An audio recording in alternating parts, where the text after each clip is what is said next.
Hey, Cub fans. Thanks for joining us here on Cubs 24/7, where Randy talks Cubs. There's a lot of baseball play today. Cubs played a split squad doubleheader with the Giants, and it sort of evenly split. There was regulars in both games, so we'll walk you through, give you an idea what happened in both. We'll start with what I'm going to refer to as the Steele game. Justin Steele had the start. And there's bad news that I'll start with, and then maybe some good news. But with nobody out, the first hitter that Steele faced in the second inning hit a comebacker, hard hit comebacker, one-hopped, and hit Justin in the outside of the left knee. And it rolled him. He went down, and it didn't look good. He was in a lot of pain. Ball was hit hard, hit him flush inside the knee, not the kneecap, on the outside of the left knee. And took him a while to kind of regain his composure. Well, they're not going to take any chances, so they go ahead and pull him. So obviously we have some concerns. Well, over the next few minutes, watching him, he was putting weight on it, and he was sort of talking to people in the dugout. And you can tell he was sort of assuring them that he was fine.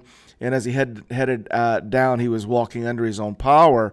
So it looked pretty good there. Then about, maybe 45 minutes later, he posted on his X account that, and I'll quote it, he goes, "I'm fine, my bracket is not." So he was making a joke about his NCAA bracket. So I guess that's pretty good. He, like I said, after it happened, it looked bad, but he showed signs that it was just a contusion, which is what they've talked about, and he has tweeted out that he's fine. So that's good news. So Cubs lost the game 7-3. Another pretty anemic offensive performance. Miles Masterboni started at third base leading off. Nico was at second base hitting second.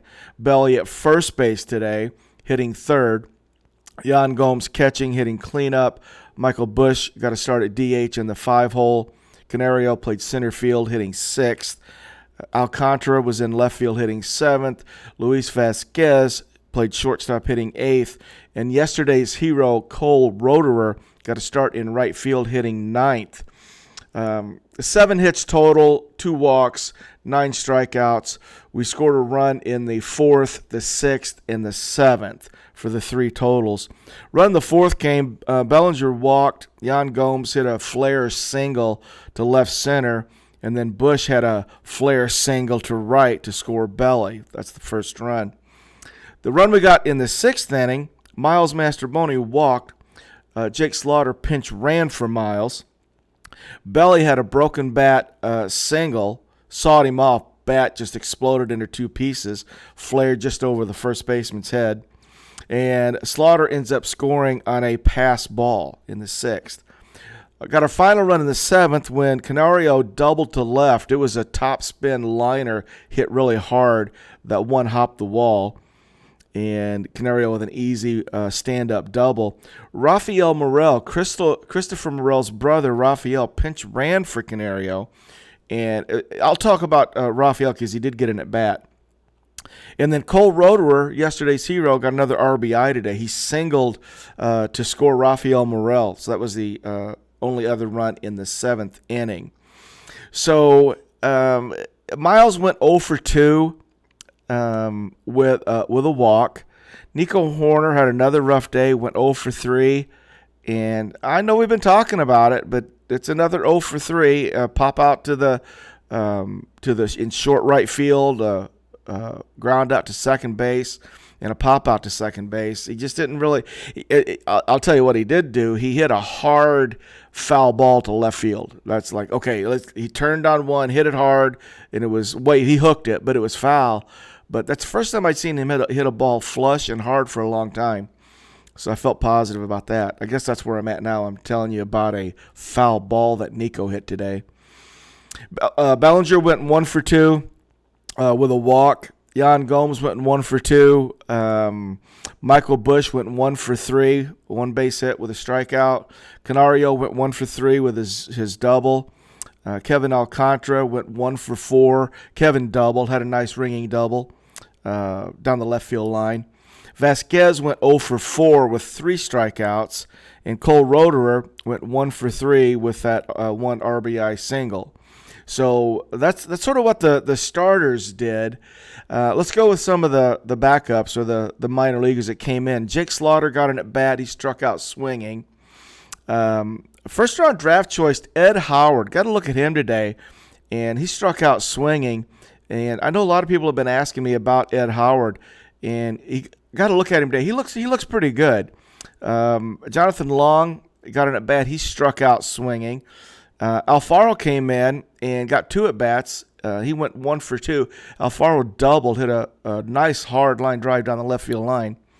Jefferson Encarnacion got in at bat. He struck out swinging. And Rafael Morel got in at bat, and he flew out to left field. But it was more fun to watch because first of all, he looks just like Christopher, smaller.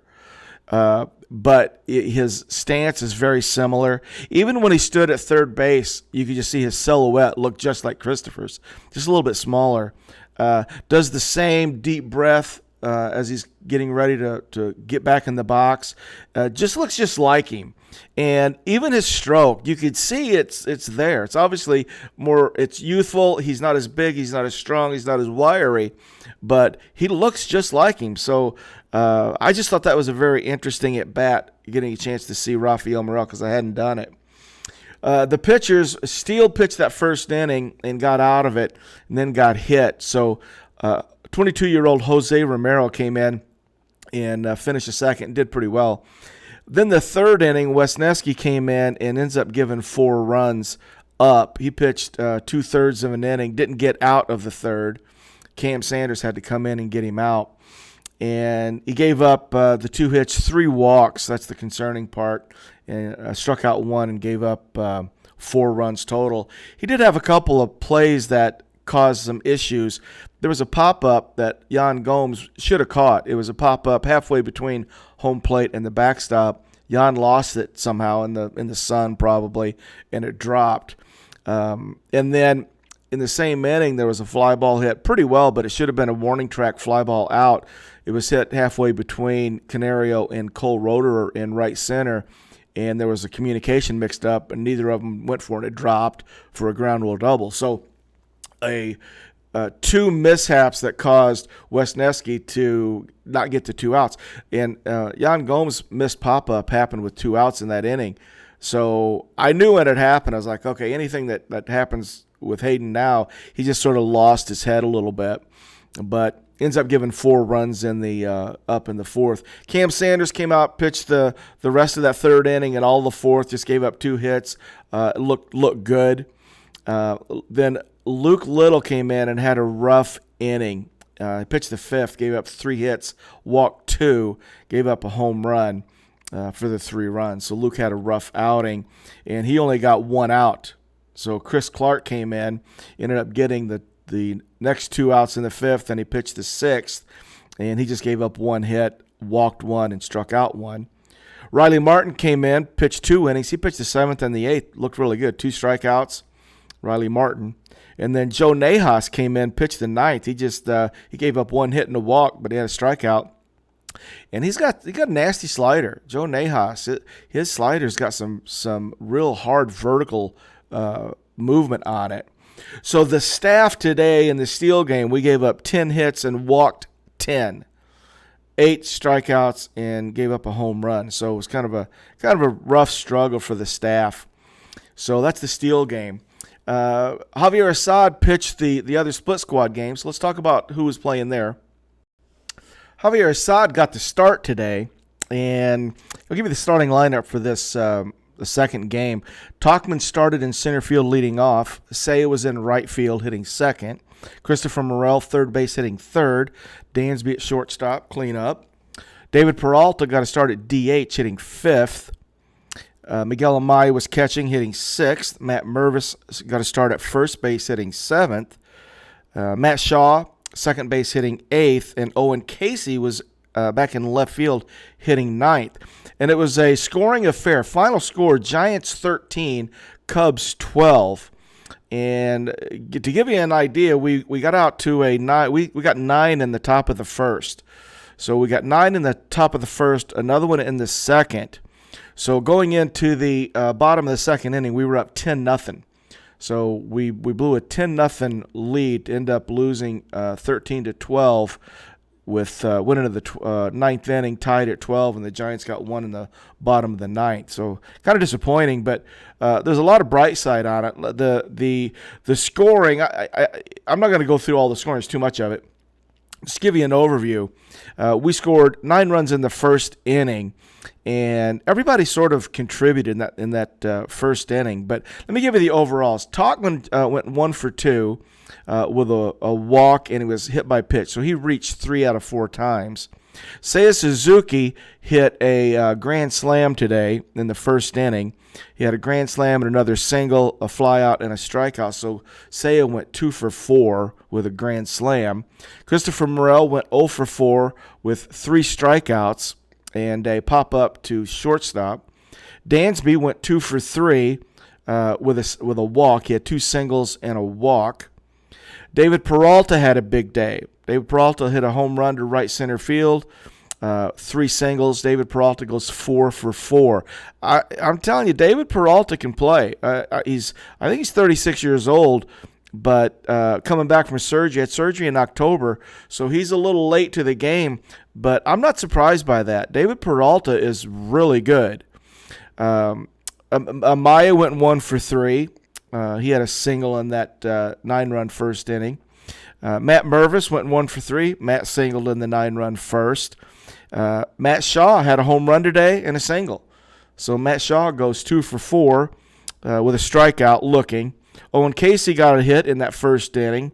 He went 1 for 3 with a ground out to third and a swinging strikeout. So we had 14 hits, 3 walks, struck out 9 times. We scored 12 runs.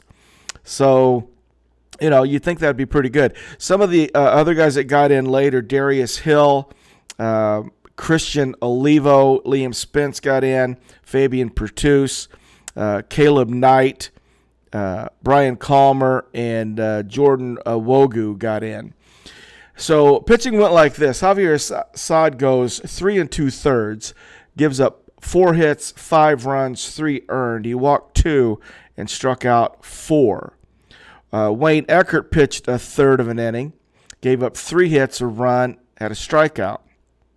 Thomas Pannone, who I'd been looking forward to seeing more of him, he goes 3 innings, gives up 6 hits, 5 runs, strikes out 4, and gives up a home run. Frankie Scalzo Jr. pitches an inning, gives up 2 hits, a run, had a strikeout. And Chase Watkins came in. He was pitching in the 9th, and it didn't go well for him. Amongst a wild pitch, a walk, and an error, he gives up the run that won it for the Giants. So kind of I'm going to call it an odd day. As I was tracking both these games, it was just it was a lot. Steele got hit and he was out, so I was all out of sorts from that. And then watching the Giants just slowly creeping back in it.